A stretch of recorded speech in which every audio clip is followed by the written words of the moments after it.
اگر آپ کو لگتا ہے کہ اللہ آپ کو کبھی معاف نہیں کرے گا تو یہ پیغام خاص آپ کے لیے۔ اللہ تعالیٰ قرآن میں فرماتے ہیں سورہ زمر میں، اے میرے بندو جنہوں نے اپنے آپ پر زیادتی کی ہے اللہ کی رحمت سے نا امید نہ ہونا، بے شک اللہ تمام گناہوں کو معاف فرما دیتا ہے، یقیناً وہی بہت بخشنے والا نہایت مہربان ہے۔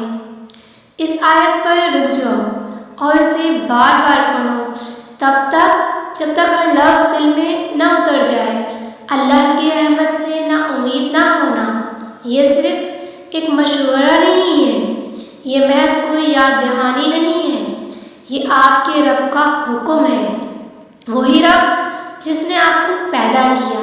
جو آپ کا مالک ہے، وہ آپ سے خود فرما رہا ہے کہ تم اب بھی میرے ہو، ابھی بھی واپس لوٹ سکتے ہو۔ ذرا محسوس کرو اللہ کے ان الفاظ میں کتنی نرمی ہے۔ اس نے یہ نہیں فرمایا اے گناہ گاروں، اس نے یہ نہیں فرمایا اے نافرمانوں، بلکہ یہ فرمایا اے میرے بندوں۔ یعنی جب آپ گناہ میں گر جائیں، جب آپ نے اس کی بات نہ مانی، جب آپ بھٹک گئے، تب بھی اس نے آپ سے رشتہ نہیں توڑا، اب بھی وہ آپ کو میرے بندوں فرما کر مخاطب کر رہا ہے۔ یہ محبت ہے اس کی اپنے بندوں کے لیے، آپ کے لیے، ہمارے لیے۔ بے شک اللہ تمام گناہوں کو معاف کر دیتا ہے۔ سوچو اس جملے کا مطلب کیا ہے؟ ہر وہ گناہ جو راتوں کو آپ کو رلاتا ہے، ہر وہ غلطی جس کی یاد آپ کو چبھتی ہے، وہ سب کچھ جو آپ دوسروں سے چھپاتے ہیں،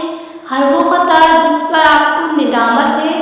ہر وہ سیاہ راز جس کے کھل جانے کا آپ کو خوف ہے، سب معاف ہو سکتا ہے۔ جی ہاں، سب کچھ۔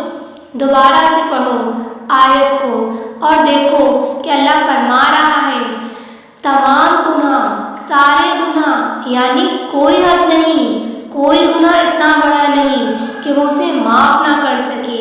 یہ نہ سوچو کہ آپ قابل ہو یا نہیں، یہاں آپ کی قابلیت کی بات نہیں ہو رہی، وہ آپ کو معاف اس لیے نہیں کرتا ہوتے بلکہ اس لیے کرتا ہے کہ وہ رحمان ہے، سب سے زیادہ رحم کرنے والا، اپنی رحمت سے ڈھک لینے والا، سب سے زیادہ معاف کرنے والا، سب سے زیادہ مہربان، غفور۔ شیطان چاہتا ہے کہ آپ پچھتاوے میں ڈوب جاؤ، وہ آپ کے دل میں وسوسہ ڈالتا ہے کہ اب بہت دیر ہو گئی،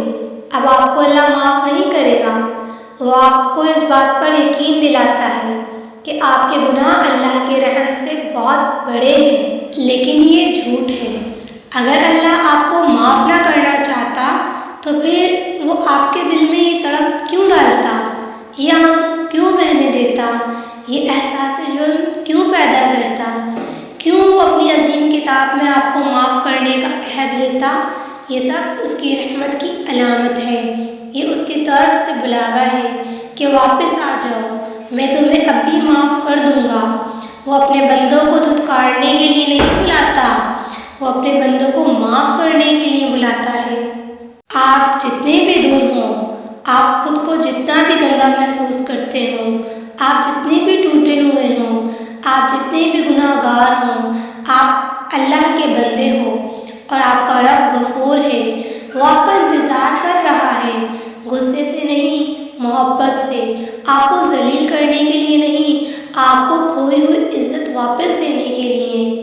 جب آپ استغفر اللہ دل سے کہتے ہو تو فرشتے فوراً اسے لکھتے ہیں، اور وہی رب جو آپ کو پہلے گناہ کرتے دیکھ رہا ہوتا ہے، وہ آپ کو لوٹتے ہوئے دیکھ کر خوش ہوتا ہے۔ زیادہ نہ سوچو، زیادہ اندازے نہ لگاؤ، وہ رب ہے جس نے آپ سے فرمایا کہ نا امید نہ ہونا، وہی رب ہے یہ فرما رہا ہے کہ میں سب معاف کر دیتا ہوں، بس اس کے سامنے آؤ اور ہر گناہ کا اقرار کر لو، ہر اس گناہ پر معافی مانگ لو جس پر آپ کو شرم آتی ہے، ہر اس خطا پر نادم ہو جاؤ جس کا خیال آپ کو خوف زدہ کر دیتا ہے، اپنی ساری غلطیاں مان جاؤ اور خود اللہ سے یہ کہو کہ یا اللہ میں واپس آ گیا ہوں، یا اللہ مجھ سے بڑے گناہ ہوئے ہیں، یا اللہ مجھے معاف فرما دے، مجھے پاک کر دے۔ اور یہ نہ سوچو کہ اللہ آپ کو دیکھ کر ناراض ہوگا یا وہ آپ کو دیکھ کر غصہ ہوگا اور جہنم میں پھینک دے گا۔ نہیں نہیں، وہ آپ کو واپس لوٹ کر آتا ہوا دیکھ کر ناراض نہیں ہوگا، وہ تو آپ کو دیکھ کر خوش ہوگا، وہ آپ کی توبہ کو دیکھ کر آپ سے راضی ہوگا، وہ آپ کو معاف فرما دے گا، وہ آپ کی آنکھوں کے آنسوؤں کو رحمت بنا دے گا، وہ آپ کے گناہوں کو نیکیوں میں بدل دے گا، وہ آپ کو اپنی محبت میں ڈھانپ لے گا، کیونکہ وہ ہمارا رب ہم سے بہت محبت کرنے والا ہے، وہ رحمان ہے، وہ رحیم ہے، وہ غفور ہے۔